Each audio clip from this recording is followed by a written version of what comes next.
Hello, lovelies, and welcome to Breaking the Block this morning. We are picking up where we left off last week, talking about creatives versus AI. Now, to begin this, I'm going to give you guys just a little bit of a history lesson because AI is like, everybody's like, oh, AI, this brand new thing, blah, blah, blah. No. Actually, the concepting of something that is AI, something that is artificially intelligent, and again, Clarke's third law, technology sufficiently advanced appears as magic, actually goes back to the ancient Greeks and the legend of Talus. Now, we know about um, how in Greek mythology, the Jason and the Argonauts were on this journey, and they went to the Isle of Crete, and Talus was this bronze like golem thing that acted as the guardian to throw boulders at ships to protect the island of Crete, and he would walk around the island every day. And they basically pulled and it kind of relates to the Achilles, the weakness in the heel, because they pulled the plug out of his heel and it drained all of the ichor or life force in him, rendering him useless. So that's like one of the very first mentions of this whole concepting of something that is not living, intelligent, and behaves in this kind of way. Now, if we're going to go back to computer AI, then we have to go back to Joseph Weizenbaum in 1966, instructor at MIT, who used ELIZA, ELIZA, which was not a true AI. ELIZA was a keyword seeker to look for repetition patterns to determine the psychology of someone, depending on how they speak and what words they use. Move forward a decade or so, and you end up with Marvin Minsky, who is one of the AI programming originators. He wanted to see if he could build a synthetic human mind, something that was equivalent to a person, but out of technology. Um, Harold Crowan, at the same time, he was the first artist in the 1970s to start playing around with AI as an art development tool. He began developing an art AI called Aaron, that was this huge software, literally a warehouse of processors. And so you can see that this is not a new thing. This has been going on literally for decades of using written works and art and people trying to teach this AI, which gives you this idea that AI is like that develops this concepting that AI is a child that is learning, and we are the parents teaching it and giving it all the world. Now, this brings up some very interesting ethical and financial questions. Um, we don't charge children for reading books, but there are lawsuits that want to charge AI for reading books. We don't charge children for looking at artwork, but there are lawsuits that want to charge AI creators and developers for using artworks. Now, all of that said, we have to understand that the copyright laws that are being looked at right now come from the Copyright Act of 1976. So it goes way back. In 2023, there was a survey done by Book and Artist, which is like an artist and writer cooperative to help people find jobs and stuff. 74% consider using art to train AI unethical, and 89% of artists surveyed believe that copyright laws are outdated. This discussion has been going on since it really started to gain the public attention in 2022. And so this is, I have so many tabs open. Hold on, let me find, go back to StreamYard. So yeah, so that's where we're starting today is, you know, where are we as writers, as creators, as artists? Hello, Richard. Welcome. Good morning, Eva. Richard, I would miss this AI chat this time. Yes, lovely Richard. Lovely Maggie. Hello. Thank you. Rachel doing double duty in the chat. Heather has come in. Richard says, we are only just getting the computational resources to make this happen. This is true. This is true. And should we charge children for reading an untapped market? Haha, no. We pay taxes so children can read. It's called school taxes. And it doesn't matter if you have children or not. You still pay property taxes into school districts. So this whole question has really been coming up since 2022. 2023, the Harvard Gazette put out an article by Moshe Safdie questioning whether AI-generated art is actually art, or is it an assistive device? Is AI a threat, or is it a collaboration?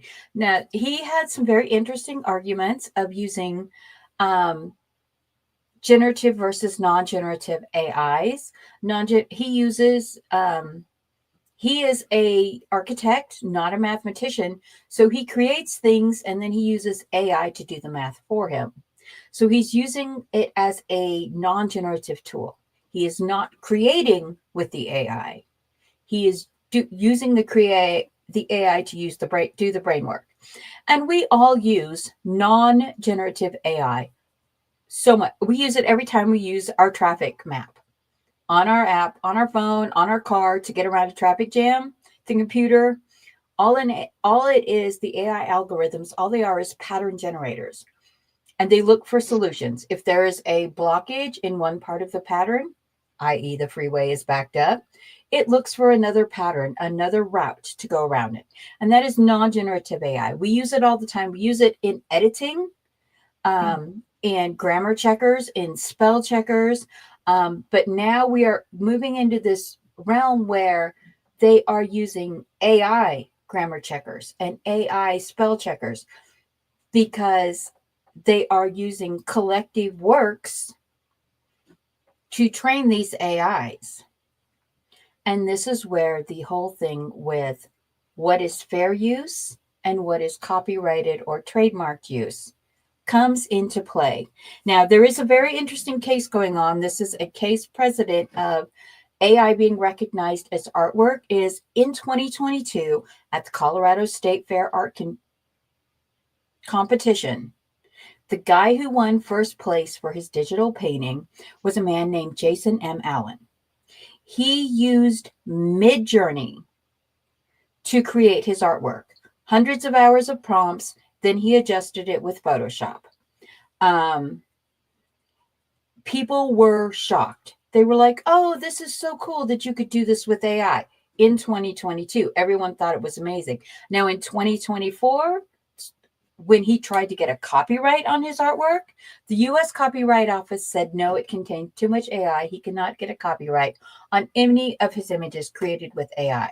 He cannot do that. He cannot do things, the things that he created with Midjourney, he is not allowed to use. And this is where it gets sticky. It's because how much of it was his artwork and how much of it was the AI artwork, which we're all hearing lately about several authors who put out books which included their AI prompts.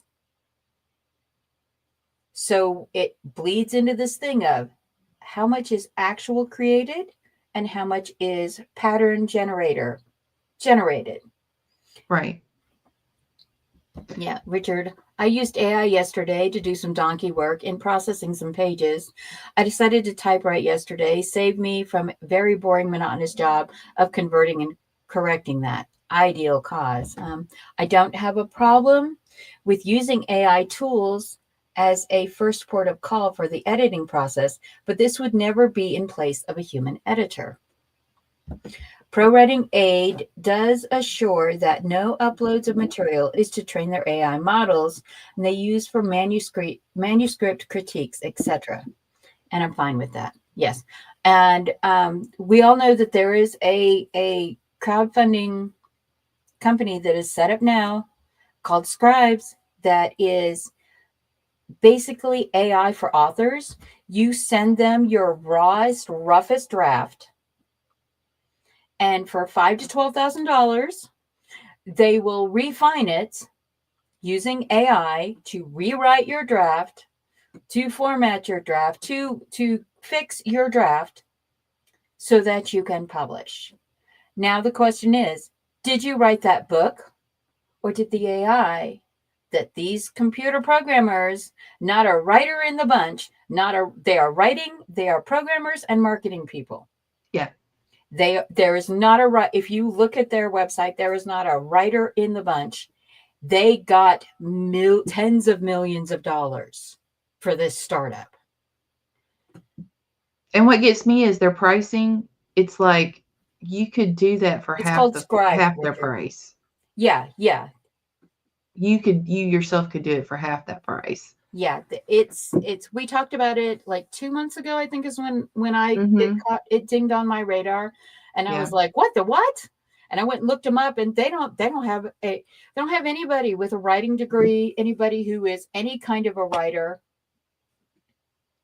They're just taking writing stuff, So which I would be curious to see reviews from people who've gone through them that are actual, yeah, legitimate. Because if you don't have anybody that's from the creative process in your creative process, how exactly do you know when you've crossed the line or when you've done something wrong, or if something needs to be refined more when it comes to your feedback from the AI? yeah, Because I've watched people use AI to create a story, and um it is not straightforward. It's not, here is my stuff, now just spit it back out at me. yeah, There's a lot of work that goes into doing even that. My problem has always been twofold with AI. One is if it borrows from other people all the time and you don't have permission to grab that, where's the line on yeah, that? The second one is, if you use it too much, you rely on it too much. And there's now studies that show for a fact that students who have become dependent on AI don't know how to think for themselves when they get in a situation where they do not have the AI available to ask. So and we're not talking just like research here. We're talking things they need to know, they need to process themselves.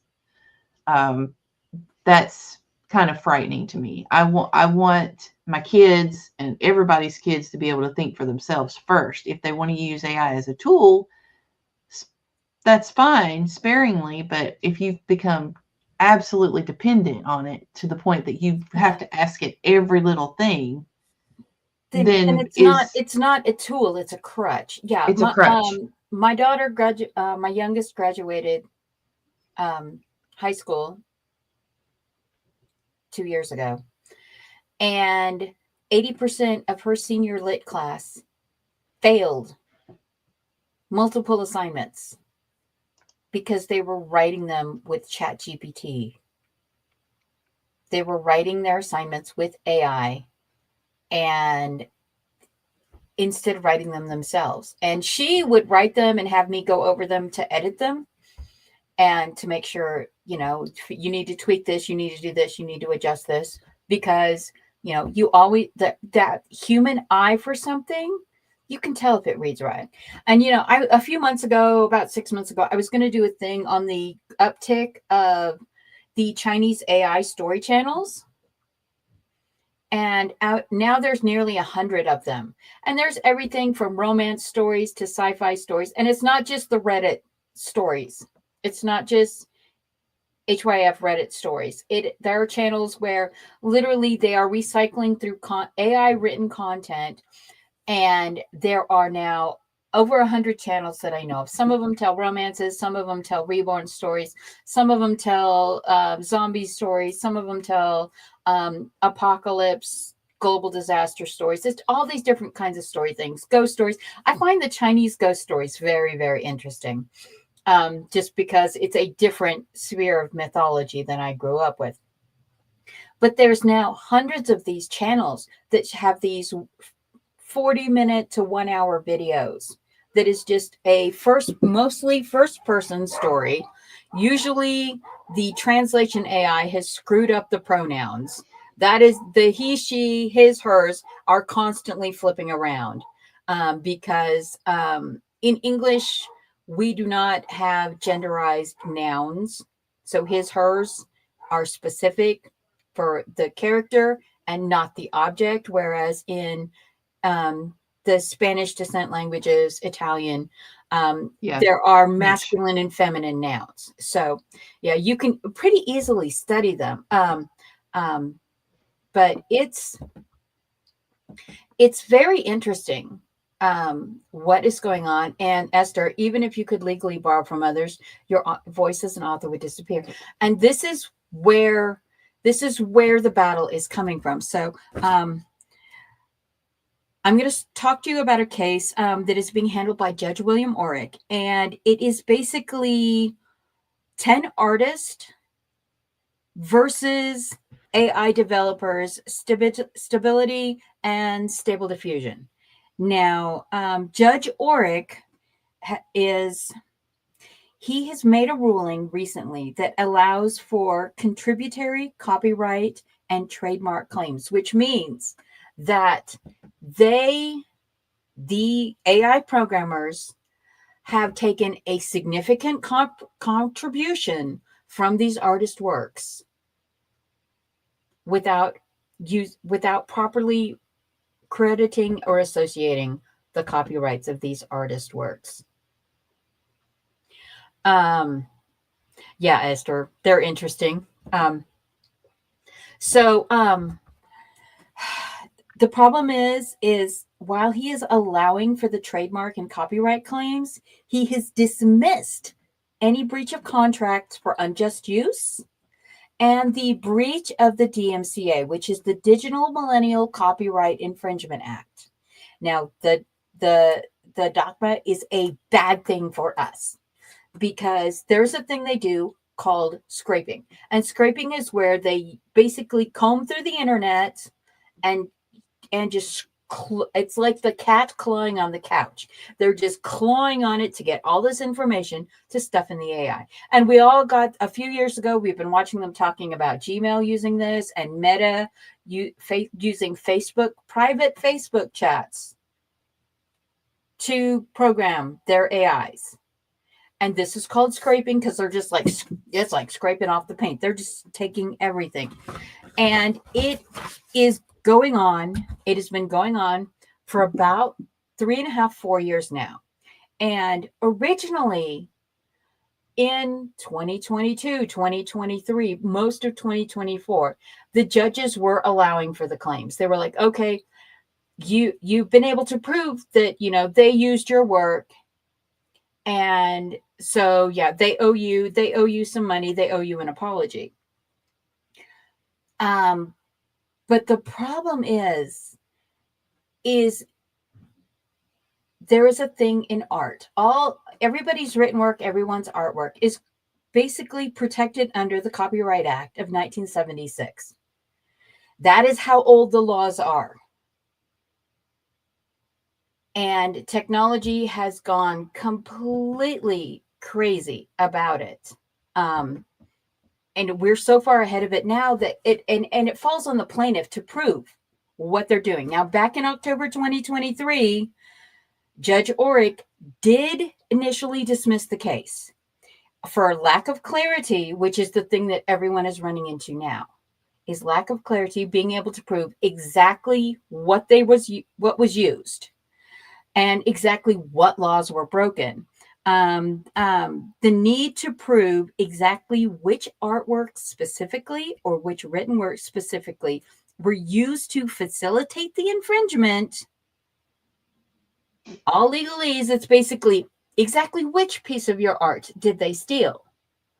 Now, if that completely blows your mind, especially he allowed this to be refiled. And then it came back with, it is still pending. It came back with, yes, there was copyright, contributory copyright, and trademark claims. That litigation is still pending. And which leads us to the next big case that was just filed. And literally, these two cases came the same day. So this shows you how far apart the mindsets of the judges are.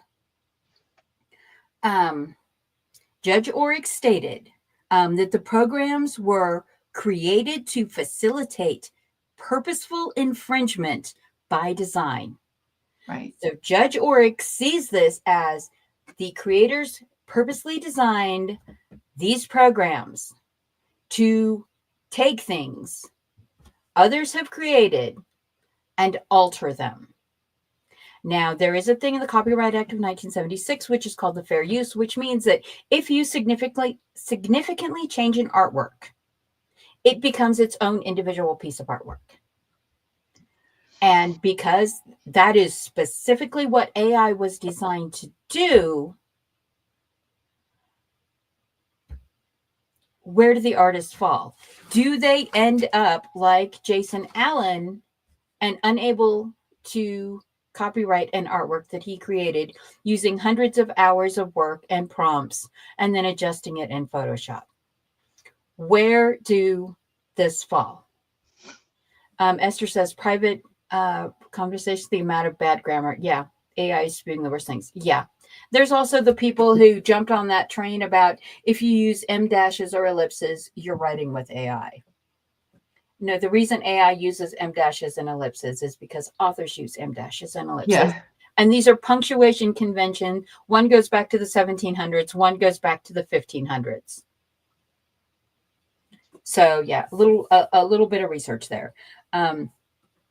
But that brings us, so the case is pending. Judge Oryx's case, he is given the enormous amount of data sets. He allowed them to refile again under the infringement. And so we're seeing, this case is still open. It's still pending. There's no legal precedent until 2 weeks ago. Now, 3 weeks ago, what happened was three major things happened in 1 week right before the AWC. First was Overlord D versus AI. Now, I'm going to talk about this at the end because it is such a big deal, but I'm going to tell you the two cases that dropped the same day. One of them was a California federal judge ruled that Anthropic AI had fair use under the U.S. Copyright Act of 1976 to train its AI using scraped content off the internet. However, they may still be liable for book piracy. May. So this AI that takes books, creates prompts, creates artificial books. It is the first true U.S. court decision. That same day that the California federal judge found in favor of Anthropic AI, another California court accepted a filing of Authors versus the Megatron AI by Microsoft. This is the one that pirated 200,000 books. 200,000 books.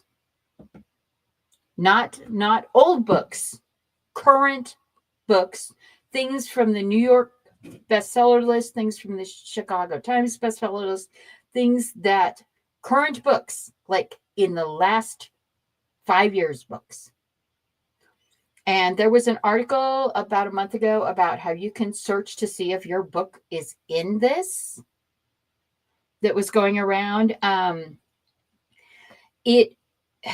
It's basically copyrights of creatives versus the fair use of tech companies. And the Meta is named, Anthropic, of course, OpenAI, but the main one listed is the Megatron Microsoft AI.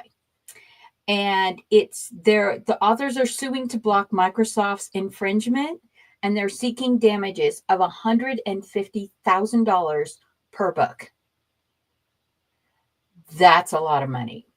Yes. So this is going to be this case. It's barely even reached the docket. It is going to be one that we are all of us are going to be watching, because if the AI developers have to pay to use your copy to train their AI, which will then make something else from your work, where does that leave us as property owners? And this is where we get into the big monster one of the day. This is where we get into Disney versus Midjourney. And it's not just Disney. It's Disney and Universal both. Yeah. But it's the old money, the big old money media companies versus the new tech upstarts. And they're not against AI. They're not against AI. Properly. They use AI for a lot of their creative, a lot of their science fiction effects. A lot of animation is now done through AI. They basically set the wireframes, and then the animation builds the skins on the animated characters. They do the background and everything. So their argument, from what I can see, is that that they have a major financial investment in their own innovations and their own creativity teams, and therefore they see this. The quote here was, "But piracy is piracy, and the fact that it's done by an AI company does not make it any less infringing." Yeah. So and the issue is with Disney is, and this is where we're going back to. This goes back to the money. Disney actually fought a court battle a few years ago to extend copyright and trademark from it used to be the life of the artist plus 7 years, and then it became 20 years, and now it's 70 years. And it's all because of the mouse. The House of the Mouse, they want to keep the mouse as their property. And the thing is the complaint against Midjourney is that if you type in Baby Yoda in a Frankenstein costume, it is literally Baby Yoda. It is Grogu. And you can go to conventions, and I'm telling you right now, people have not paid anything for these things, and they're using it on their on what they're selling. They're AI generating, and you type in any Disney Etsy thing, I think. Any Disney thing, and Midjourney will spit out an image. Like if you type in princess in front of ice castle, Elsa will appear. And Disney is like, these are our creative. We own these characters. These are ours. And so it is Disney's original works versus the AI generated replicas. And the way Midjourney trained their model on copyrighted, scraped from the internet stuff. Of course, if you type in yellow minion, it's going to immediately pop up a Disney minion. It's going to pop up a minion. And so it's the thing is it comes down to money. Is, their piracy is piracy. It's that quote from what is his name? Gutierrez or something. Gutierrez. Yeah. And it comes back to Hollywood suing the AI firms. I mean, it's not just that. It's like if you type in Homer at the park, it's going to give you Homer Simpson. And so it's in Los Angeles. It's in the courts right now. Midjourney is saying that they are altering these images enough that they no longer belong to Disney and Universal. But there's so many artists that are just completely fed up with it. I'm going to drop a link in the chat that is by Sam Does Art, and it's why artists are fed up with AI. And Sam is a very big. He's very big on DeviantArt. He has all of this amazing artwork that he creates, and his stuff is being fed into AIs, and he is getting nothing for it. He puts all the work in, and the AI is getting all of the credit.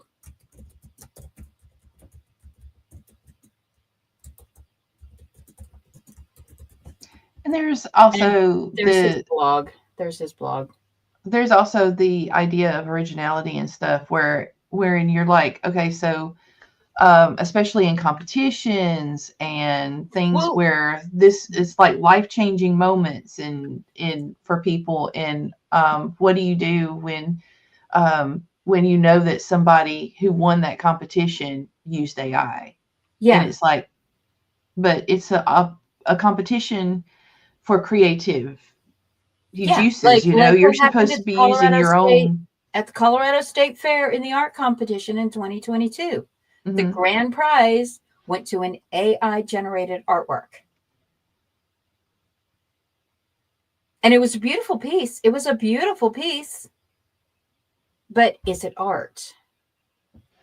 So, yeah. And like right now, like the New York Times has lawsuits going against AI for them dumping basically the copy text of the New York Times. How old is the New York Times? Is it 150 years old, 200 years old? It was one of the first newspapers ever created and widely circulated, and now all of it is being dumped into these AIs, and all of the writers from all of these years, all of their work. And it's not just those writers, like a company as big as the New York Times, they get writing from all over the place. You have op-eds and stuff coming in from all over the place, and they don't necessarily use it all the time in their papers, but it's in their database. It's there, and it can be scraped. So there's a limit for me. And so I'm just like, I don't like witch hunts, and I don't like, things like that. But at the same time, I'm like, but where is your line? Where is your line? And I think the worst part is when we have like, what is his name? Judge Trebria from San Francisco, who said that the authors suing Meta made the wrong arguments, that the language was unclear, that they did not appropriately present their case for the Meta's use of copyright materials to train their models. And it's really sad because he says that he's not ruling that it's lawful, but he's saying that the plaintiffs didn't clarify properly. And that's the thing. And it's like, how do you clarify when the law you need doesn't exist? Like I said, we're running on laws that are 50 years old. And people like us do not have the money for lawyers that are capable of doing better. It takes big giants like Disney and Universal and New York Times and stuff to actually have people available that can come up with the correct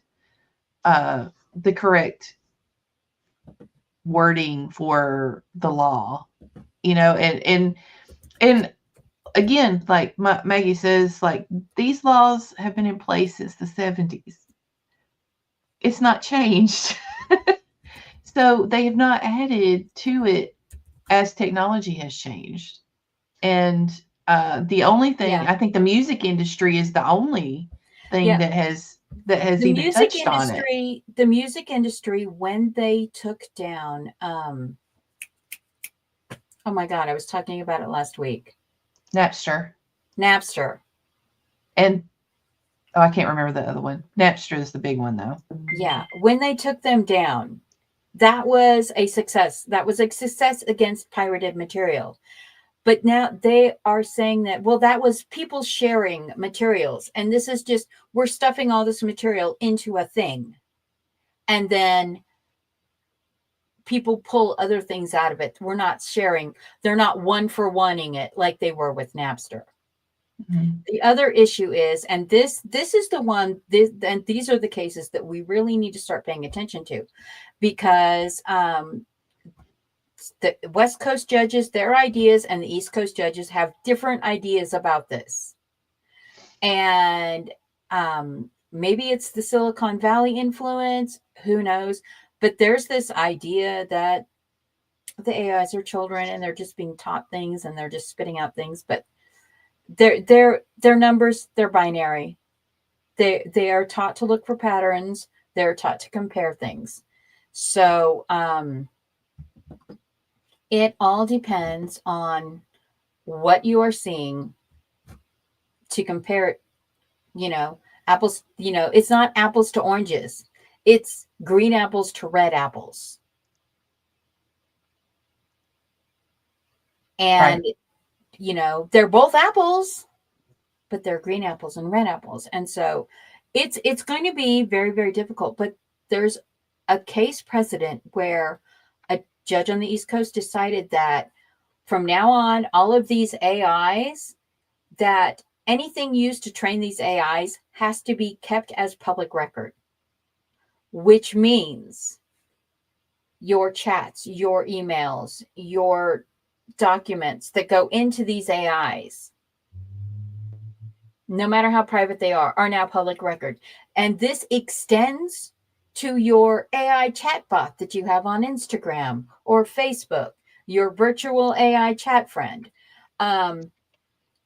your virtual AI diary, your virtual AI planner, anything you search that pulls up an AI, and which is like anything you Google now, the first thing that pulls up is the AI summary.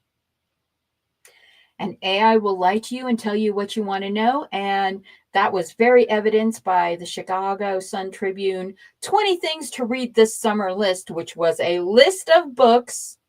The authors were real, the books were not. The summaries of the books were not real. If you're doing research and you're using Google or anything really, that the AI puts something up there, please research it further. Yeah, there's usually a listing of sources. Don't just read the AI article. Look beyond the AI article. Yeah, but because they actually had a publicist for an author go, call them up. Yeah, that's not a book he wrote. That's not a book they wrote. Not a real book. And they got looking at all of the books on the list were fake. All of them. But here's the thing is, like, if you like with us who are authors who Google like random things that probably have us all on an FBI watch list somewhere. Maybe. Yeah, if you Google something, they wouldn't, and it goes through AI, this case that they're considering would mean that they would no longer have to have a warrant to look at your search history because you used AI, and therefore anything that goes into an AI is now public domain. So if you Googled, how long can a person survive without their skin? I think that's pretty much already available to everybody. Yeah. So yeah, but no, like literally, what plant can I grow in my yard that will kill my neighbor? What poisonous plants can I grow in my yard as landscaping? And then your neighbor dies of poisoning. Depends on what they're allergic to. It's like, what did you grow? Yeah. So oleander. It's going to be very the cases that are coming up, I mean, the fact that the vast majority, now literally there is a dozen cases a week being submitted in court about this, and they're just being dismissed en masse for not having language clarity, for the language of the case not being clear.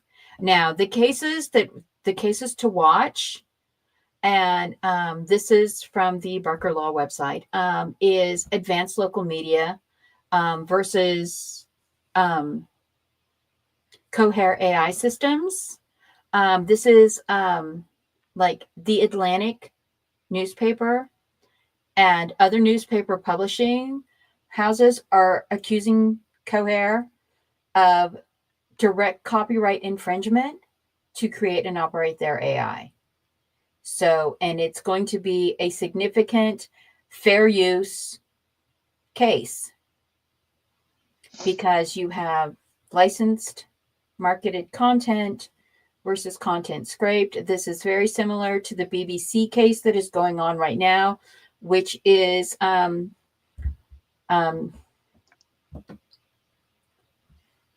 where's that link?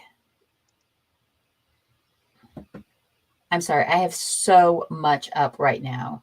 Yeah. I stopped counting. BBC versus Anthropic, which there's actually several versus Anthropic going on right now.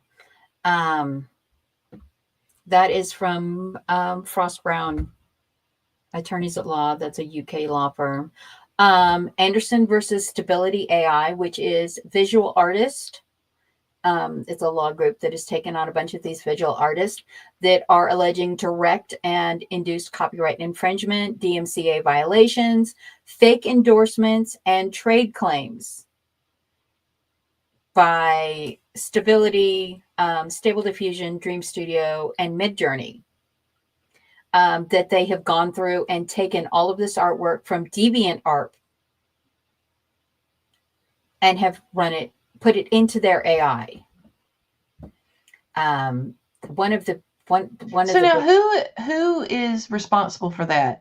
Is it DeviantArt for allowing it to happen, or is it just would it be considered complete theft that they bypass DeviantArt's safety protocols or whatever you want to call them? They don't. There's no law. That's the question. West. It is literally the Wild West, because anything you can see digitally should fall under the DMCA. Right. But they're not enforcing it. And Audible. Then you have like Audible using creating voices from overlaying multiple actors' voices. And I've seen both sides of that one play out. Well, not play out, obviously, but I've seen arguments on both sides of it. Some authors are like, "Oh yeah, we can't afford to do the to handle the voice on our audiobooks, so let's use the AI, and it'll be cheaper." And then you've got the other side of it where a lot of authors actually do that and make money reading audiobooks. And of course, a lot of voice actors do this for a living. And if the AI gets better and better and better using their voices without permission, obviously it started doing it that way. Yeah. Then they're out of jobs. It's like $1,200 to $5,000 to have an AI book done, or to have a audiobook done. If you only make $50 to $200 a year selling books, you can't afford that. I set 3 of my books for AI voices, and my brother is currently he and some of his other some of the other truck drivers he knows are currently listening to them to see what it's like, and the feedback I get from them will be whether I leave it that way or not. Uh-huh. I would not mind paying a fee to use these voices. Yeah, it becomes fee that difficult would, because that's also an accessibility situation Yeah. because there are a lot of people who cannot read you can't read while you're or driving their a truck. eyes. You Yeah, have to listen to a book. gotta listen to it. So, but Concord Music versus Anthropic is going on, which is again copyright and digital media infringement on music lyrics used to train Anthropic's AI music writer model called Claude. So, and then there's multiple lawsuits against Microsoft, OpenAI, Meta.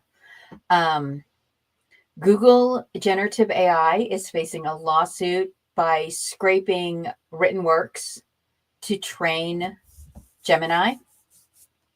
They never asked. They just never straight asked. up. And what's funny is this stuff happened. And this is what got me. This stuff happened while other companies were getting in trouble. Yeah. And while other things were happening, they just were like, shh, let's just keep doing it. But shh, Yeah. And then it came out and everybody's like, what the, it's crazy. Like, these companies are doing it on purpose. That's what gets me is, like you said with that lawsuit, you could definitely tell companies did it on purpose to get around having to do anything that cost them money. Judge Oreck specifically said Mm-hmm. in his last ruling that these generative AI programs were specifically created to fabricate that infringement by design. They were made to steal. So it's this article is a very interesting read. I suggest everyone read it. I lost it. I've got to get it again. I suggest everyone check out the Sam Altman AI blog that I put up earlier, and I will go back and put all of these links in the Breaking the Block video information when it's done. I would appreciate that. But I mean, I write, my original drafts tend to be paper and pencil or paper and pen because I tend to scribble in the car. But it's so hard. It is so hard because we have the copyright laws that are protecting us. 1976. Yeah. And I was born in 75, so that's like the Latham Act was dealing with Napster. But here's the thing: if the Overlord D, that is the Universal Studio Disney suing Midjourney, that is going to be the one that everyone is watching. And the reason everyone is watching is because it is going to be the break mark between copyright and trademark. And if you don't know what those two things are, both of them say, this is my thing. I made this. It's mine. Yeah. However, copyrights are very affordable. Copyrights can be free. Trademarks cost $10,000 to $15,000 per item. Yeah. You for copyright, for instance, I paid $85 and I have my series. Anything that has to do with the Dragon Tasker series, anything that has to do with those characters, anything that came as a residual from those characters from that original series is copyrighted. It belongs to me and Dawn, and that's it. Yeah. So yeah, and $85. Copyrights have weaker protections for fair use. Trademark is, I own this thing, any repeat of this thing, anything that even resembles this thing, you have to pay me to use it which is why they're so expensive to get. Mhm. They are much more concrete and much more defined. You cannot trademark a book. You cannot trademark, like, who is it that tried to trademark the word cocky? Oh, that crazy Felicia. What was her name? Something Felicia. A I don't couple know. years ago, this chick was writing a series where it was the cocky romances, and it was like the cocky CEO and the cocky fireman and the cocky, and just those typical romances. They weren't even that good, but Well, it's kind of like the naughty he ones. tried to I'm just like, trademark the word copy and actually sent cease and desist letters to other romance authors who used the word cocky in their title or in their series name, thinking she could trademark this word from the 1500s.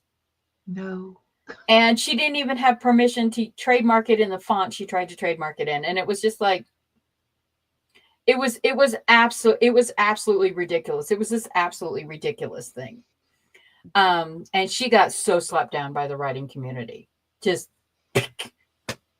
But it really makes me wonder where it's going to fall, because yeah, and it's like, and the thing is here's the thing is, if copyright stops meaning anything, if they can just scrape any copyrighted material, stuff it into the AI, and then that automatically becomes public domain, what does it mean for everybody else? what does it mean for creators? Any kind Just of creator. just copying you Just, completely. I mean, it becomes Well, you absolutely can change a name and purposeless. that's it. It becomes absolutely That purposeless doesn't to try make to sense. have a creative as a career, to be a creative as a career, because unless you have the unless you're a trust fund baby and have the $10,000 to $15,000 to slap on everything you do, Or you have a company that is willing to put you under their umbrella. yeah, it's yeah. So all of this, I've got pages here. Where are we going to go? What are we going to do? How are we as artists going to survive this? We all use AI. People use Vellum for formatting. I don't know where this idea got that if you use Vellum, your book is completely AI. No, it's an AI formatting tool. It is a non-generative AI tool. Yeah. And we need to get, the thing is, as authors, as creatives, we need to get people out there to understand the non-generative versus generative AI. That is the first big hill. The other thing we need to get them to understand, is there is copyrighted creative rights materials and there is fair use, and they're going to have to define what is the difference now. Because like everything on Archive of Our Own, and all remember, the fan fiction, they're trying to warp fair use, because fair use originally is they can't make money off of it. That was the original thing. You may be able to use something, but you can't make money off of it. And Midjourney and Meta and all of these AIs. The thing is Fan fiction, for instance. Archive of Their Own is all fan fiction. That is all fair use. Now, the guy who wrote, what was it? He wrote the better ending to one of the Batmans, or no, it was one of the Marvel ones. He wrote a better ending. He wrote a better version than the movie, and then he published it on Amazon. Did Black Widow live? And Disney went after him. And then they were like, okay, you have to take all this down. And then they said, okay, we're going to publish your version. We like your version better. So, but most of the time, Disney just goes, we hate you. Yeah. They just pound small creators into the ground. The whole thing with them going up after the original Marvel artist was ridiculous. After they bought Marvel from Stan Lee, they started going after a lot of the old retired Marvel artists and saying you can no longer create your own character or do or sell or give things without Disney getting their pound of flesh. But yeah, so it's where we go with AI from here. Like I said, a dozen cases a week are getting dismissed for unclear language. And it is on the people filing the cases to prove their case. The people defending themselves, Sometimes they just show up. they just literally show up and go, I don't understand. but it was just available on the internet. It was just there. Well, everything's available on the internet, dude. Yeah. And but the cases that we're all going to be watching is the Authors versus Megatron, Microsoft AI, 200,000 stolen works, and they're wanting a settlement of $150,000 per work. That is going to be the case. And the Midjourney one. Disney Universal versus Midjourney. And we'll keep our eyes open for any other ones too. If you guys have any that you want to submit, or if you have any questions about it that you want us to research and talk on, just let us know, because we're here like every Sunday. Sometimes it's about breaking the block, and sometimes it's about things, just subjects like this that come up that are just really important. Yeah. So, like I put up a video on my page, an older video on my page about making print copies, getting print copies of your books, of your WIP drafts. That has taken on a new meaning. It's no longer just for editing. This is for proof of copyright. This is for proof of concept. Having that print copy that is dated, printed out, and bound in a book, with a digital trail to prove when you order to,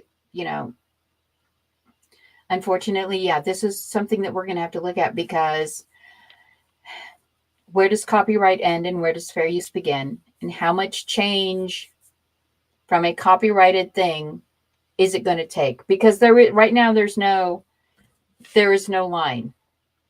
It's just the gray. It's the 100. It's gray to gray. So, yeah.